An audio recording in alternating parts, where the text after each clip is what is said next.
Galera, vamos lá então para a nossa quarta aula, tá?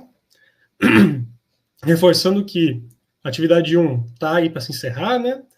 E a atividade 2 abriu hoje, tá? E não esqueçam da semana de conhecimentos gerais, ainda está aberta e não percam a oportunidade de conseguir esse ponto da média, tá? Sempre importante. Então, galera, falando aqui da aula 4, pois bem, só explicando aqui que vai ter uma pequena quebra na lógica aqui do conteúdo que a gente vem tendo, porque a gente veio falando de ferramentas da qualidade nas duas últimas aulas, até na primeira aula, na verdade, né? A gente falou bastante disso, mas qual que é o nome da disciplina? Controle estatístico do processo. E eu não posso deixar de falar da parte de estatística e probabilidade nessa disciplina, concorda? Então, a nossa aula de hoje é bastante focada no conceito de estatística e probabilidade, e na semana que vem nós voltamos à nossa programação com as ferramentas da qualidade, tá? E por que que está sendo hoje a aula focada em estatística e não após a gente finalizar as ferramentas da qualidade? Porque esse conteúdo de hoje a gente vai visitar bastante ele, alguns conceitos dele, em todas as aulas que estão por vir, tá? Então é necessário que a gente trabalhe com isso aqui, sim. Se eu trabalhasse muito lá no começo, o que ia acontecer? Você ia acabar esquecendo esse conceito aqui e você não teria valido a pena, sabe? Então eu prefiro muito mais colocá-la aqui no meio para ter uma pequena quebra e a gente conseguir fluir de maneira mais natural nas próximas aulas, tá? Então só explicando o motivo aqui desse parênteses no conceito da qualidade.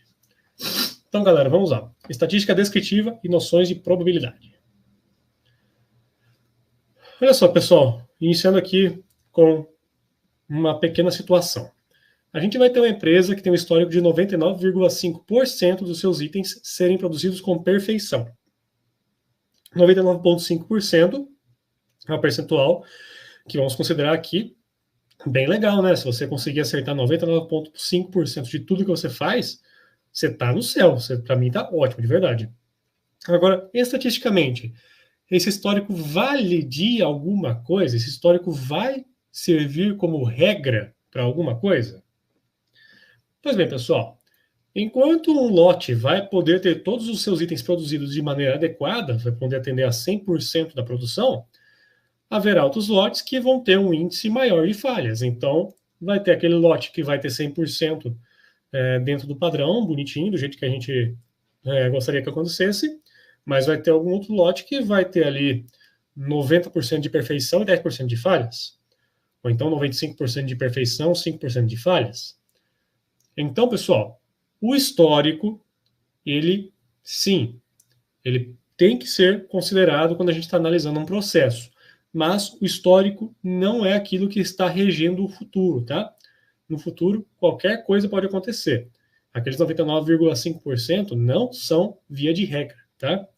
Aquilo lá funciona só para a gente ter uma métrica de como vem sendo o desempenho, tá bom? E da mesma forma que nossa produção ela tem ali 99,5% de perfeição, vai acontecer de cada etapa do seu processo ter um índice de falhas. Então a gente vai ter um processo ali, deixa eu desenhar aqui para vocês, está aqui minha caneta. A gente vai ter ali etapa A, depois vai seguir para a etapa B, para a etapa C e para a etapa D. Deixa eu colocar aqui. A, B, C e D. Então, pode ser que na etapa A você tenha ali um histórico de 99% de perfeição. Depois, na etapa B, cai para 93%. Na etapa C, você pode ter 100%. E, por último, na etapa D, você pode ter 98%. Então, não quer dizer que se 99,5% do que você produz está adequado, que todas as etapas de produção vão estar sempre 99,5% certas. Cada etapa vai ter ali o seu próprio percentual de perfeição, tá? E qualquer mudança que seja realizada no processo pode alterar totalmente essa questão aí dos 99,5%, tá? Pode acontecer de melhorar ou de diminuir. Cada mudança é uma faca de dois gumes, tá? Pode acontecer de você piorar ou de você conseguir melhorar, que é aquilo que a gente quer sempre que aconteça, né? Para isso que a gente faz todo um estudo antes para tentar identificar se de fato vai ajudar a mudança. Então, Se esse é o caso, como que você faria para calcular a chance de sucesso dentro de uma análise, dentro de um processo? Pois bem, pessoal, é isso que a gente vai discutir hoje, tá? Vamos falar aqui sobre a estatística descritiva e noções da probabilidade. A gente vai começar com o conceito da probabilidade da sua forma mais simples possível e a gente vai avançando, tá? Até a gente chegar ali nos conceitos que a gente vai ver com mais frequência daqui para frente. Então, a gente vai começar bem light agora, tá? O que é o estudo da probabilidade? De forma bem simplificada, qual que é a chance de algo ocorrer sob determinadas condições? A gente vai ter o tipo de cálculo em específico para cada situação. Então, vamos falar aqui do cálculo em sua forma mais simples possível. Qual que é? As situações nas quais nós temos dois resultados possíveis e com iguais chances de ocorrência. Então, no caso aqui, o lançamento de uma moeda. Quais são os resultados possíveis no lançamento de uma moeda? Cara ou coroa? E a não ser que a gente tenha uma moeda viciada, a gente sempre vai ter ali dois resultados possíveis com chance igual de ocorrência. Quantos resultados possíveis nós temos? 2. E qual resultado a gente deseja? Cara ou coroa? Vai ser um dos dois. Então, a probabilidade da gente conseguir o resultado que a gente quer é de 1 em 2, o que é equivalente a 50%. Ok? Agora, a probabilidade condicional. Aqui a gente já impõe uma condição específica.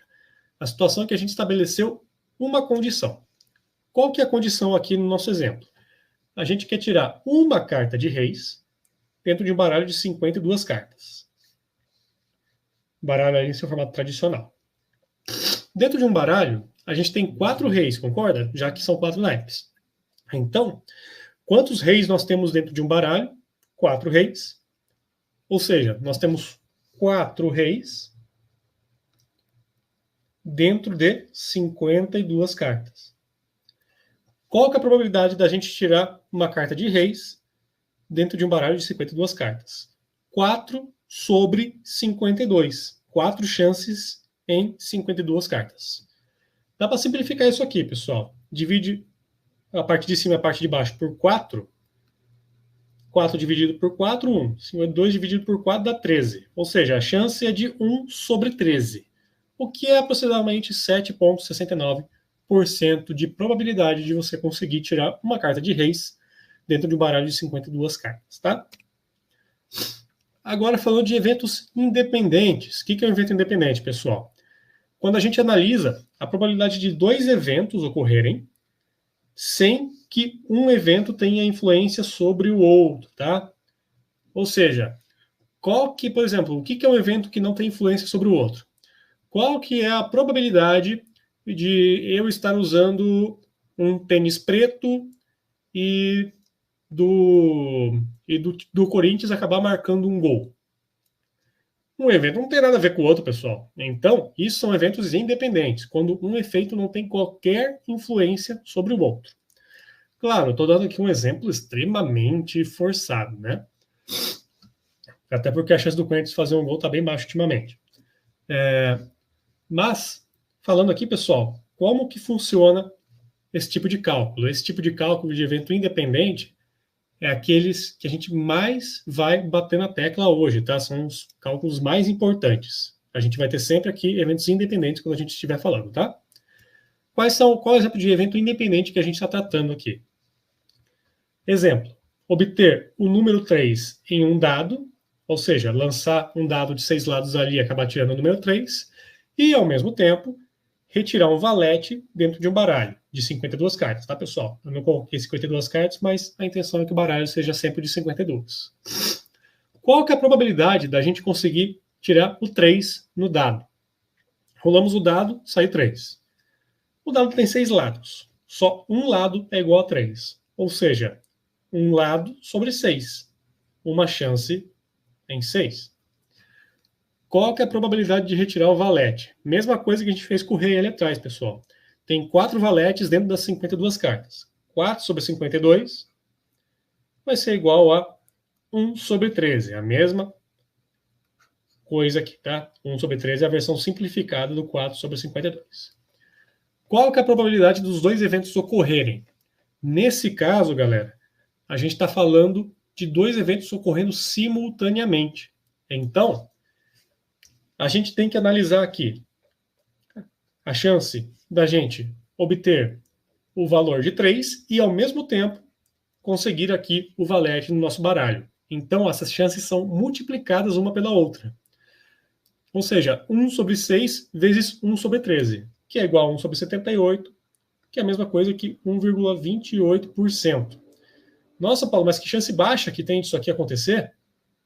A chance é diminuída mesmo. Por quê? Aquele 1 sobre 13, ele já não tinha uma chance tão alta, era ali 7,69, né, se não me engano. Aí, a gente ainda está colocando mais uma condição junto, que é o dado, né, para a gente conseguir o 3 ali no lançamento do dado. Então, olha só, a gente está colocando uma condição a mais. Isso dificulta mesmo a gente conseguir fazer com que o cenário que a gente desejou, de obter o número 3 e retirar um valete, acontecer. Quanto mais condições a gente acabar colocando para que seja atendida, menor vai ser a chance da gente conseguir, de fato, atingir aquilo, ok? Então, aqui, de fato, a chance é bem baixa, 1,28%, ok? Exemplo 2, pessoal. Agora um evento independente com 3 condições. Com 3 condições, pode ver que o resultado vai acabar diminuindo ainda mais. Quais são as condições? Obter o número 3 em um dado. Ok, a gente já fez isso ali no slide anterior. Retirar um valete em um baralho. Ou seja, novamente, aquelas mesmas condições de antes. E ainda colocamos mais uma condição, que é obter cara no lançamento de uma moeda. Ou seja, a gente quer obter essas 3 coisas simultaneamente. Qual que é a chance da gente conseguir o 3 no dado? 1 em 6. Só tem um lado no dado que tem o número 3. E são 6 dados. Então, um lado em 6, 1 sobre 6. Probabilidade de retirar o valete, 4 sobre 52, que simplificando é igual a 1 sobre 13. E qual que é a probabilidade de tirar cara na moeda? 1 sobre 2. A moeda tem 2 lados. Então, 1 sobre 2. Está aqui a nossa condição. E qual é a chance dos 3, aliás, a probabilidade dos 3 eventos acontecerem simultaneamente? Novamente, a gente vai multiplicar as 3 frações. Então, 1 sobre 6 está aqui, que é a probabilidade da gente conseguir o nosso lançamento do dado. 1 sobre 13, que é o valete, né? Tirar o valete dentro do baralho. E 1 sobre 2, que é a moeda. Multiplicando os 3, 1 sobre 6 vezes 1 sobre 13, vezes 1 sobre 2, o resultado disso aqui é 1 sobre 156, que é a mesma coisa que 0,64%. Então, pode ver aqui que o cerco fechou, a chance é baixíssima, tá, pessoal? Mas não é zero. Mas, assim, quanto mais condições a gente for adicionando aqui, menor realmente vai acabar sendo a chance, tá? Em termos de porcentagem. Agora, e se a gente estiver falando da probabilidade de um mesmo evento acontecer várias vezes seguidas? Ou seja, você lança uma moeda ali e você fala que vai dar cara. Beleza, deu cara. Pegou a mesma moeda, jogou, falou que vai dar cara de novo. Pegou essa mesma moeda, jogou de novo. Pegou a mesma moeda, jogou de novo. Cada jogada que você faz é uma ocorrência desse evento, do lançamento da moeda. Então, como que você faz para fazer o cálculo nesse caso? Nesse caso, olha só, dando exemplo do lançamento da moeda. Primeiro lançamento, a chance de você conseguir cara é 1 sobre 2. No segundo lançamento, novamente, 1 sobre 2. No terceiro lançamento, novamente, 1 sobre 2. E assim por diante. E cada vez que você lançar a moeda, você vai ter uma chance de 1 sobre 2 de obter cara. Ok? Então, tecnicamente, o cálculo que a gente vem fazendo até agora, de multiplicar as frações de maneira contínua, também vale aqui. Só que tem uma forma de simplificar esse cálculo, que é com o teorema do produto. A gente reduz aqui a quantidade de termos que estão sendo escritos. Ó. Como que funciona o teorema do produto? Esse exemplo aqui, pessoal. Qual que é a probabilidade de retirar o as de copas de um baralho 3 vezes seguidas? Veja bem, dessa vez eu estou falando de uma carta específica, o as de copas. E a gente quer retirar ele de dentro de um baralho 3 vezes seguidas, tá? Então foi Primeira vez, foi, tirou o as de copas, colocou de volta no baralho, embaralhou, tirou a carta de novo, as de copas. Colocou de novo dentro do baralho, embaralhou, pegou as de copas de novo. Qual que é a chance disso acontecer? Pois bem, a chance de tirar o primeiro as de copas é 1 sobre 52. A chance de tirar o segundo as de copas também é 1 sobre 52. A chance de você tirar um terceiro as de copas, novamente, 1 sobre 52. Então você multiplica 1 sobre 52 vezes 1 sobre 52 vezes 1 sobre 52. Isso aqui, pessoal, pode ser simplificado dessa forma aqui, ó. Já que são sempre eventos iguais, então você vai considerar a probabilidade do evento acontecer uma vez, que é 1 sobre 52, e vai elevar a quantidade de vezes que estão sendo analisadas. Nesse caso, 3 vezes. Então, 1 sobre 52 elevado a 3 ocorrências. Se a gente estivesse falando de 4 vezes seguidas, seria 4 aqui no lugar desse 3, tá? E assim por diante. O resultado disso aqui, pessoal, 1 sobre 52 elevado a 3, ao cubo, né, como chamam, 1 sobre 140.608. Uma chance baixíssima, que equivale aqui em termos de porcentagem a 0,00071%. Tá? Isso aqui não é nem aquela famosa chance que falam de 1 em 1 milhão, tá, pessoal? Isso aqui, ainda que é uma chance baixa, não dá para negar, mas ainda assim, não é aquilo que falam de 1 em 1 milhão, né? Quando falam que tem aquela chance baixíssima de alguma coisa acontecer. Aliás, galera, deixa eu até contar uma história que eu sempre conto quando eu dou essa aula, porque eu consegui já a minha chance de 1 em 1 milhão, tá? Minha família é cheia desse tipo de coisa, de conseguir essas impossibilidades. Para vocês terem noção, o meu sogro, no ano passado, ele conseguiu fazer a quadra na Mega Sena 2 semanas seguidas, tá? Então, isso para mim já foi um negócio fora do comum, em termos de probabilidade.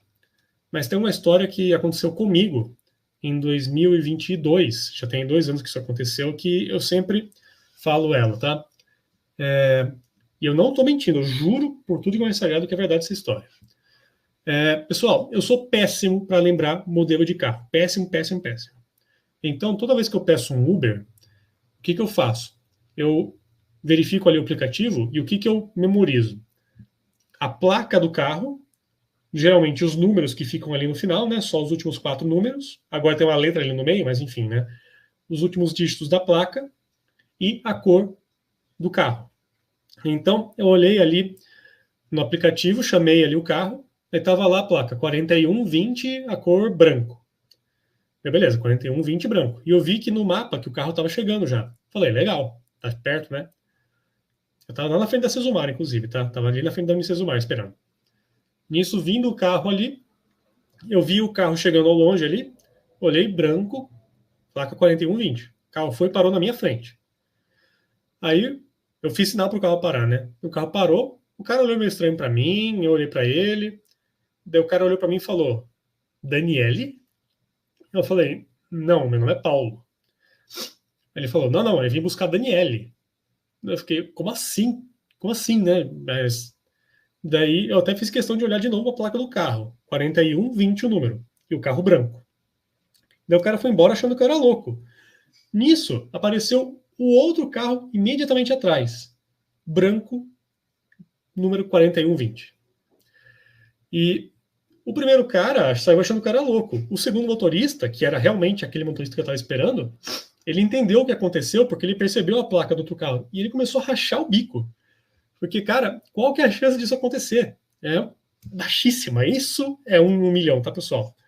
Isso foi, assim, um negócio fora do comum. Me zoaram horrores ali, ficaram me chamando de Daniele por 2 semanas ali no trabalho, tá? Então, enfim, só uma anedota que eu gosto de compartilhar para mostrar que a chance de algumas coisas acontecerem às vezes é baixa, mas nunca é zero, tá? Então, fica aí essa história que marcou minha vida. Agora, pessoal, voltando aqui ao conteúdo. E se a gente tiver uma situação onde nós temos os 2 eventos independentes acontecendo, só que a gente só precisa que um deles ocorra? Ou seja, qual que é a probabilidade de eu lançar uma moeda e ter resultado cara, ou de eu tirar uma determinada carta ali do baralho? Ou seja, a gente não quer que as duas coisas aconteçam, a gente só quer que uma das duas aconteça. Nesse caso, como a gente só quer que uma delas aconteça, então a probabilidade acaba aumentando, porque a gente não precisa que as duas condições sejam cumpridas. A gente quer que uma das duas, ou uma das três, ou seja, quantas forem, sejam cumpridas, tá? Nesse caso, a gente tem o chamado teorema da soma, que é a probabilidade de um evento A ou de um evento B ocorrerem. Sempre que você vê a palavra ou aqui, pessoal, acontecer um ou outro, você só vai precisar que um dos eventos aconteça. E nesse caso, a gente usa o teorema da soma. Por exemplo, aqui, qual que é a probabilidade da gente retirar uma dama de um baralho? Ou seja, temos 4 damas dentro de um baralho de 52 cartas. Ou de lançarmos um dado e tirarmos um múltiplo de 3 no dado. Ou seja, vamos lá. Aqui no baralho, 4 damas dentro de 52 cartas. 4 sobre 52, que é a mesma coisa que 1 sobre 13. Agora, o dado. Pessoal, quais são os múltiplos de 3 que nós temos dentro de um dado? O 3 e o 6. Ou seja, nós temos duas possibilidades dentro de 6. 2 sobre 6, que é a mesma coisa que 1 sobre 3, tá? Então, para você calcular a probabilidade de ou você tirar uma dama, ou de você conseguir um múltiplo de 3 no dado, você pega aqui a probabilidade da dama, 1 sobre 13, e soma com a probabilidade do dado. Esse é o teorema da soma. Quando você quer que seja um ou o outro, você vai somar. Tá? Quando você quiser que seja um e o outro, você vai multiplicar. Então, a probabilidade aqui, pessoal, 1 sobre 13 mais 1 sobre 3, é a mesma coisa que 16 sobre 39, que é a mesma coisa que 41,02%. Uma chance altinha até, né? Agora, eventos dependentes. O que é evento dependente, pessoal? A gente vinha falando de evento independente até agora. O que é o dependente? Quando um evento vai afetar o seguinte. Por exemplo, a gente vai retirar ali um valete de um baralho, 4 sobre 52. A gente tem 52 cartas, 4 delas são valetes. A gente vai retirar uma carta. A primeira carta não é um valete. O que a gente vai fazer, então? A gente vai pegar essa carta que não é o valete e deixar ela de lado. Ao invés de devolver para o baralho, a gente vai deixar ela de lado. Então, na próxima ocorrência, a probabilidade de acontecer não vai ser de 4 em 52, vai ser de 4 em 51. Porque a gente removeu uma das cartas. Isso é um evento dependente, pessoal. Quando a primeira tentativa afeta a segunda tentativa. E daí a segunda vai afetar a terceira vai afetar a quarta. E assim por diante, tá? Então, isso é o chamado evento dependente, quando uma ocorrência afeta as demais. Então, verificando aqui, chat nada de novo aqui. Claudemir chegou um pouquinho depois. Boa noite, Claudemir. Pessoal, então agora partindo para alguns conceitos que são um pouco mais avançados, tá? São conceitos difíceis? Não, muito pelo contrário. Só é um pouquinho mais avançado mesmo, mas são conceitos que são necessários para a gente estudar. Distribuição binomial, pessoal. O que é distribuição binomial? É a situação em que a gente vai ter uma série de eventos idênticos e independentes, ou seja, uma produção em massa, né? Em que a gente tem ali um item sendo produzido, depois um item igual sendo produzido, depois mais um terceiro item igual sendo produzido, e que vai ter apenas 2 resultados possíveis. Ou deu certo, ou deu errado, ou aprovou, ou reprovou, ou o resultado é bom, ou o resultado é ruim, e assim por diante. Só vai ter 2 resultados possíveis e todas as ocorrências vão ser feitas de maneira idêntica, tá? Quais são as condições obrigatórias para a gente tratar de uma distribuição binomial? Primeiro, todos os ensaios devem ser realizados e inspecionados sob condições idênticas. Então, isso, pessoal, é uma produção em massa, tá? Está ali passando uma esteira, tem alguém que está, por exemplo, fechando uma tampa em um pote, ou então colocando uma peça em algum item, né? Algum maquinário, e está ali passando a esteira e está a mesma pessoa agindo da mesma forma o tempo todo. Então, todas as ocorrências, todos os ensaios que eu chamei, estão acontecendo sob condições idênticas, sendo afetados pela mesma pessoa. Um ensaio vai independer do outro. Ou seja, uma ocorrência, a anterior deu errado. Ok, se a ocorrência anterior deu errado, não quer dizer que a seguinte vai dar certo ou errado. Quer dizer, uma não vai ter qualquer influência sobre a outra, tá? É independente. Só podem ocorrer dois resultados. Ou vai dar certo ou vai dar errado. E a probabilidade de um item corresponder às expectativas vai ser igual para todos, tá, pessoal? Ou seja, a probabilidade de dar certo ou dar errado para cada item individualmente é sempre igual.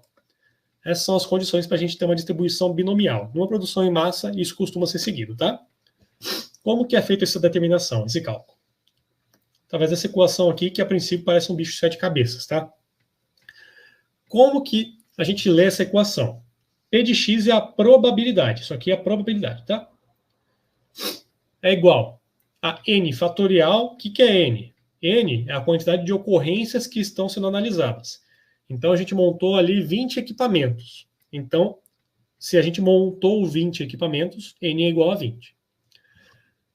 P é a probabilidade do resultado analisado ser obtido. Ou seja, qual que é o resultado que está sendo analisado? Aí você decide. É a probabilidade de dar certo ou de dar errado. Vamos supor que a gente esteja analisando a probabilidade de uma coisa dar certo. Então, vamos supor que tenha 99% de chance de dar certo. Se tem 99% de chance de dar certo, então o P vai ser igual a 0,99. Que é a probabilidade do resultado oposto ser obtido. Ou seja, se tem 99% de chance de dar certo, vai ter 1% de chance de dar errado. Então, Q é igual a 0,01. Ok? Deixa eu escrever um Q maiúsculo aqui para ajudar. E X, o que é X, pessoal, aqui embaixo? A quantidade de vezes que o resultado analisado deve ocorrer. O que isso significa? Dentro de 20 equipamentos que a gente está produzindo, qual que é a probabilidade de 19 deles darem certo? Esse 19 é o X, tá? Agora, qual que é a probabilidade de 15 deles darem certo? Daí o X é igual a 15. Qual que é a probabilidade de todos darem certo? Todos é o N, que é igual a 20. Então, X também vai ser igual a 20, tá? Então, eu vou fazer um exemplo aqui com vocês para ajudar vocês a entenderem como que é estruturada essa equação na prática, tá? Vamos dar um exemplo aqui. Uma empresa está analisando 30 televisores, ou seja, se são 30 televisores, N é igual a 30. Os quais têm 2% de chance de apresentarem defeito. Então, a gente está analisando a probabilidade de apresentar defeito. P é igual a 0,02. Se o P é igual a 0,02, o valor de Q vai ser igual ao quê? 1 menos 0,02, que é 0,98. 0,98. O P e o Q sempre vai dar 1 a soma, tá? Qual que é a probabilidade de exatamente 3 equipamentos apresentarem defeito? Se é exatamente 3 equipamentos, então X é igual a 3. A gente tem todos os elementos para realizar nosso cálculo, pessoal. Então, olha só. Aqui são os números que eu já escrevi ali no slide anterior, né? N é igual a 30, P é 0,02, Q é 0,98, X é igual a 3. Substituindo os dados aqui na equação, ó, 30 fatorial. O que é esse 30 fatorial, pessoal? O que é esse número aqui seguido pela exclamação? 30 fatorial é a mesma coisa que você fazer 30 vezes 29, vezes 28, vezes 27, vezes 26, vezes 25, vezes 24, e assim por diante, até chegar no vezes 1, tá? Então, é você multiplicar um número por todos os números naturais maiores do que zero que forem menores do que ele. Ok? 30 fatorial dividido por 3 fatorial. O que é 3 fatorial? 3 vezes 2 vezes 1. Multiplicado por 30 menos 3 fatorial. 30 menos 3 fatorial é a mesma coisa que 27 fatorial. Multiplicado por 0,02 elevado ao valor de x, que é igual a 3, né? Multiplicado por 0,98 elevado ao valor de n, que é 30, menos x, que é igual a 3. Ou seja, vai ser igual aqui a 27. Então, substituindo todos os valores aqui, pessoal, esse é o tipo de coisa que você tem que usar uma calculadora, tá, galera? Então, no momento da prova ali, você vai ter que levar uma calculadora, se você quiser realizar esse cálculo, porque realmente não é uma coisa que a gente consegue fazer de cabeça, tá? Mas a estrutura da equação, ela é fácil de memorizar. Então, pessoal, qual que é a probabilidade disso acontecer? Fazendo toda essa conta, que eu recomendo que você sempre faça em 3 partes, faz aqui a primeira parte, a segunda parte e a terceira parte, que é o 0,98 elevado a 30 menos 3. Se você fizer cada item aqui separado e depois multiplicar os 3 resultados, você vai chegar a 1,88%. Essa é a probabilidade da gente ter exatamente 3 televisores com problemas dentro daqueles 30, televisores que foram produzidos, tá? Considerando que a chance de cada um dar errado é de 2%. Agora, e se o interesse for a chance de ocorrerem até 3 televisões com defeito? Veja bem, antes eu falei exatamente 3 televisões. Agora estou falando até 3 televisões. Ou seja, pode ter 0 defeitos, 1 defeito, 2 defeitos ou 3 defeitos. Você tem que fazer aquele cálculo para cada um dos valores de x diferentes. O cálculo para o x igual a 3, que a gente já fez ali anteriormente. Depois, se você quiser fazer o cálculo para 0, para 1 e para 2 defeitos, é só fazer a mesma coisa e ir substituindo o x em cada rodada, tá? Então, se o seu x for igual a 0, a chance de você ter 0 defeitos dentro dos 30 aparelhos produzidos é de 54,55%. A chance de você ter um defeito dentro daqueles 30 equipamentos produzidos é 33,4%. A chance de ter 2 defeitos é de 9,88%. A chance de ter 3 defeitos a gente calculou ali atrás, 1,88%. Como que a gente faz para determinar a chance de ocorrerem até 3 equipamentos com defeito? Até 3 equipamentos. É só somar, pessoal. Soma a chance do 0, mais a chance de ter 1 com defeito, mais a chance de ter 2 com defeito, mais a chance de ter 3 com defeito. Então, somando tudo isso aqui, 99,71%. Então, você tem 99,71% de chance de ter até 3 equipamentos com defeito. Então, uma chance bem alta. E quanto maior for o seu X, menor vai ser o resultado ali que você vai encontrar para cada rodada, tá? Você vai se aproximar até chegar em 100%, tá? Mas pode ver que vai diminuindo aí cada vez mais o resultado da conta. Quanto maior for o seu X. Falando da distribuição de Poisson, pessoal. O que é distribuição de Poisson? É uma ideia muito similar à distribuição binomial. Só que você aplica ela nos casos em que a chance de falha é baixíssima. É só de 1%, tá? 1% ou menos, aliás. Então, se for 1% ou mais, você vai usar a binomial. Se você estiver tratando uma chance de falha abaixo de 1%, você vai usar o método aqui do Poisson, tá? Cujo cálculo é esse aqui. Como que a gente lê esse cálculo? P de x é a probabilidade, é o resultado que a gente vai procurar. Então, probabilidade. Esse E aqui é um número fixo, tá? É o nepteriano que chamam. Em que vai ser igual a 2,71828 e assim por diante. Se você trabalhar com 2 ou 3 casas após a vírgula, já costuma ser suficiente, tá? Esse número aqui, que é fixo, uma constante, elevado a menos C. O que é C, pessoal? C é igual à quantidade de amostra sendo analisada multiplicada pela chance de falha. E X vai ser igual aqui à quantidade de falhas analisada, desejada. Vou fazer um exemplozinho aqui com vocês para mostrar como é que funciona essa equação. A gente vai ter aqui 7.200 palavras em um texto. Então, 7.200 itens que estão sendo analisados. A chance de uma palavra ser digitada erroneamente é de 0,4%. 0,4% é a mesma coisa que 0,004. Qual que é a probabilidade de ocorrerem 3 erros? Então, ou seja, a quantidade de erros que a gente quer atingir é 3. Então, quais são os números que importam? Nosso valor de E, 2,71828. A quantidade de erros que está sendo analisada é que é 3. E o valor de C vai ser igual ao tamanho da nossa amostra, 7.200, multiplicada pela probabilidade de acontecer uma única falha, 0,004%. Essa conta aqui dá 28,8%. Então, como que a gente faz? Só jogar esses dados aqui na equação.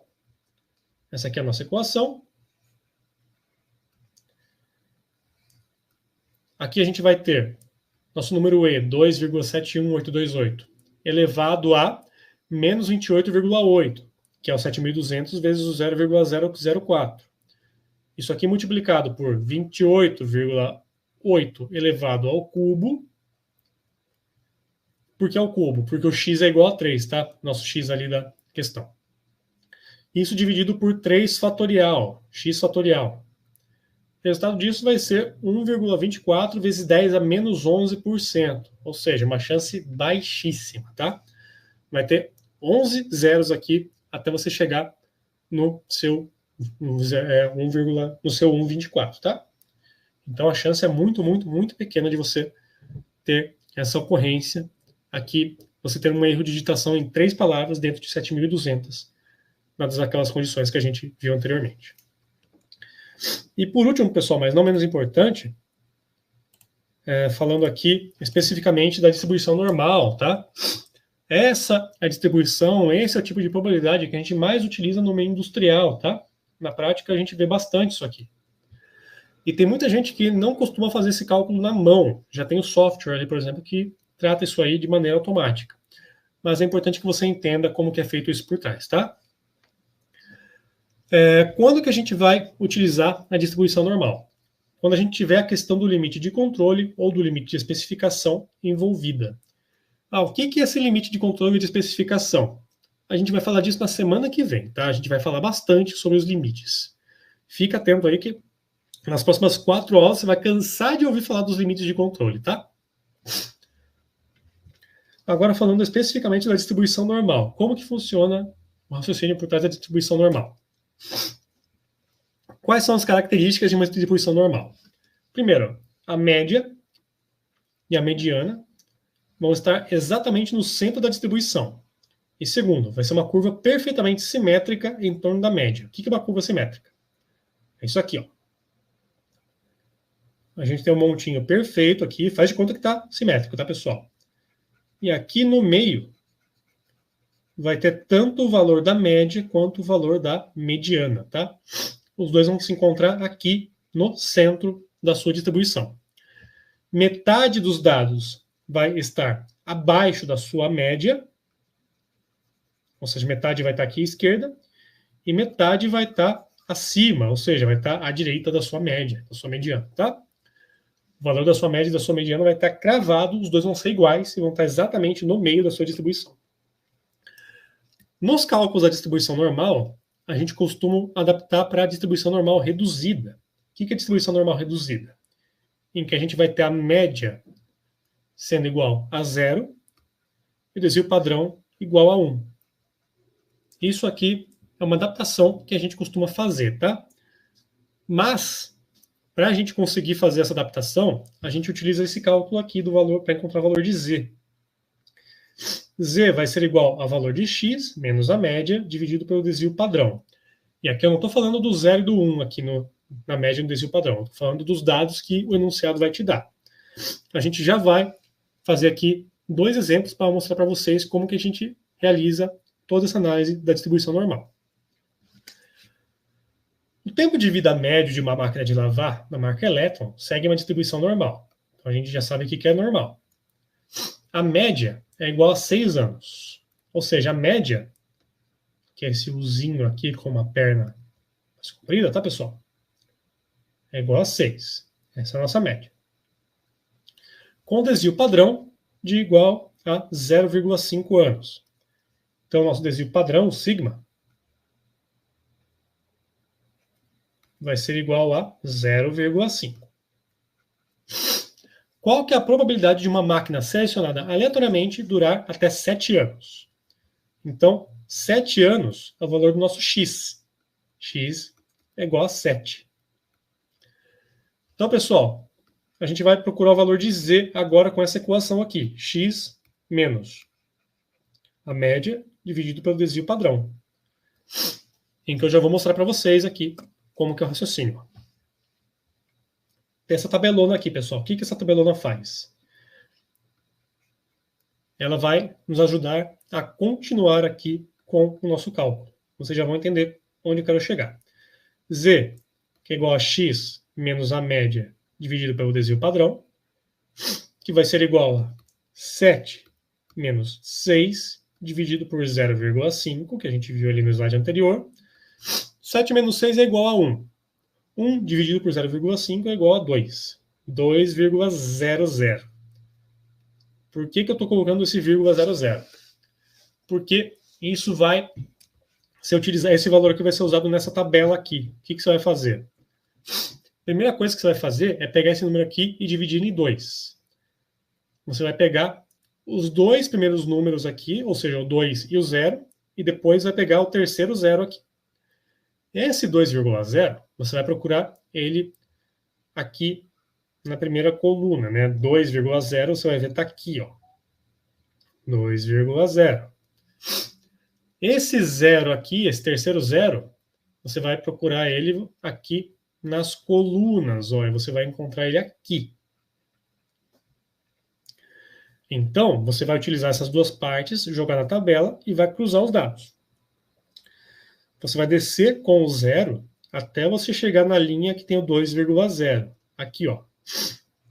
0,4772.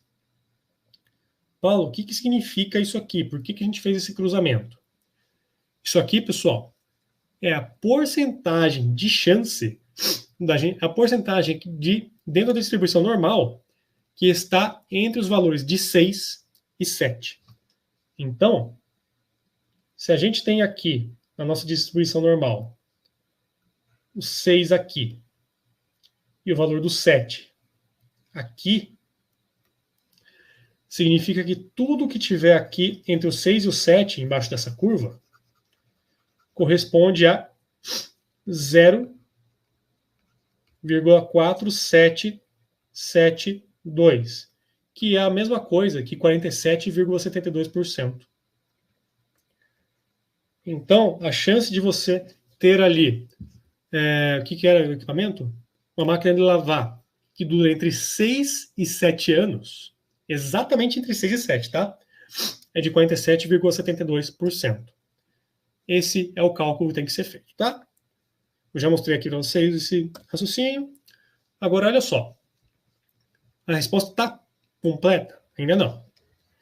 Porque esse percentual que eu falei se refere às máquinas que duram entre a média 6 e o tempo que foi analisado, 7. Só que a gente quer saber a probabilidade de durar até 7 anos. Ou seja, tudo que for abaixo dos 6 também está incluso. O 47,72 está só entre os 6 e os 7. Isso aqui é o 47,72%. Só que o que está aqui embaixo, para cá dos 6, também está até 7 anos, concordam? Então, a gente considera toda essa parte aqui também. E o quanto corresponde essa parte aí, dos 6 para baixo? Lembra que eu falei que a distribuição é simétrica, perfeitamente simétrica? E que o 6 é a média? Então, se é simétrica e o 6 é a média, tudo que está abaixo de 6 corresponde a 50%. E entre 6 e 7, 47,72%.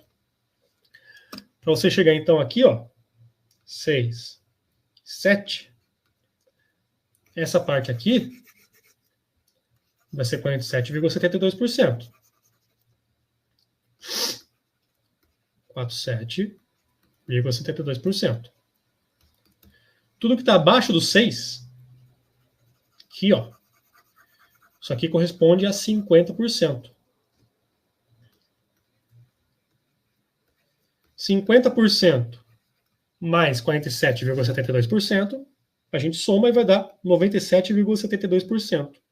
Essa é a chance da máquina durar até 7 anos. Ok? Mais um exemplo aqui para a gente entender como que funciona, pessoal. Temos aqui 4 minutinhos de aula ainda. Vamos supor que a gente tem o tempo de vida médio de uma furadeira, seguindo uma distribuição normal, em que a média vai ser de 8 anos, média de 8 anos aqui. Então a média é igual a 8, com desvio padrão igual a 0,8. Desvio padrão 0,8. Qual a probabilidade de uma furadeira selecionada aleatoriamente durar mais do que 9 anos? Nosso x é igual a 9. X vai ser igual a 9. Então, jogando aqui na equação, pessoal, z vai ser igual a x menos média dividido por desvio padrão, ou seja, 9 menos 8 dividido por 0,8. 9 menos 8 é igual a 1. 1 dividido por 0,8 vai dar 1,25. O que a gente vai fazer aqui, então? Vamos separar. 1,2. Esse 5 aqui vai ser o 0,05, tá? Então, 1,2 vai estar aqui. O 0,05, que é o final aqui do nosso número, vai estar aqui. Então, a gente vai cruzar esses dois números aqui na tabela. A gente vai descendo aqui até chegar na linha do 1,2. 0,3944. O que é isso, pessoal? 0,3944 é a chance da furadeira durar entre 8 e 9 anos, tá? Então, se está entre... Deixa eu desenhar aqui para vocês, fazendo a distribuição aqui. Aqui está o 8, aqui vai estar o 9. Isso aqui, pessoal, corresponde a, quanto que eu falei ali? 39,44%.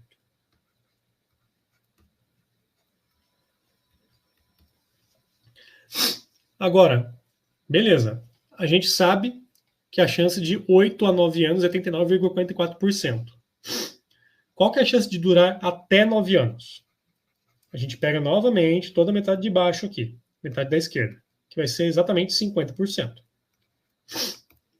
Então, pessoal, a chance da furadeira durar até 9 anos é igual a 50 mais 39,44%, que é igual a 89,44%. Só que a pergunta foi: qual que é a probabilidade de durar? Só riscando aqui, pessoal, 39,44%. Aqui é o 8, aqui é o 9, né? 8 e 9. 39,44. Aqui para a esquerda, 50. Só que a pergunta foi: qual que é a chance de durar mais do que 9 anos? Ou seja, a gente não quer saber qual que é a chance de durar 9 anos ou menos. A chance de durar 9 anos ou menos a gente já sabe, que é 89,44%. Acabamos de calcular. A gente quer a chance de saber a chance de... A gente quer saber a chance de 9 ou mais. Para isso, então, pessoal, a gente quer saber esse cantinho aqui. Quanto que é? Se todo o restante é igual a 89,44, é só fazer 100. É o que falta para chegar no 100. 89,44, né? 100 menos 89,44 é igual a 10,56%. Ou seja, pessoal, a chance da furadeira durar mais do que 9 anos, de ficar à direita ali do 9 no seu gráfico, é de 10,56% somente. Ok? Então, pessoal, deu tempo aqui cravado da nossa aula. A gente vai encerrar aqui então, tá, pessoal? Espero que vocês tenham compreendido aqui. Caso tenham dúvidas, a professora Thaisa vai estar disponível para ajudar vocês ali no Fale com o Mediador, tá? Esse assunto envolve bastante cálculo, não vou negar, tem várias continhas aí, mas a partir da semana que vem a gente vai trabalhar ali com os gráficos de controle e o assunto eu acho que ele fica um pouco mais leve nas próximas 2 aulas, tá? É mais focado ali nas ferramentas novamente. Dito isso, o que a gente viu hoje, em especial o conceito do desvio padrão da média, é muito importante para o que está por vir na nossa disciplina, tá? Então, pessoal, boa noite para vocês, boa semana, a gente se vê. Até mais.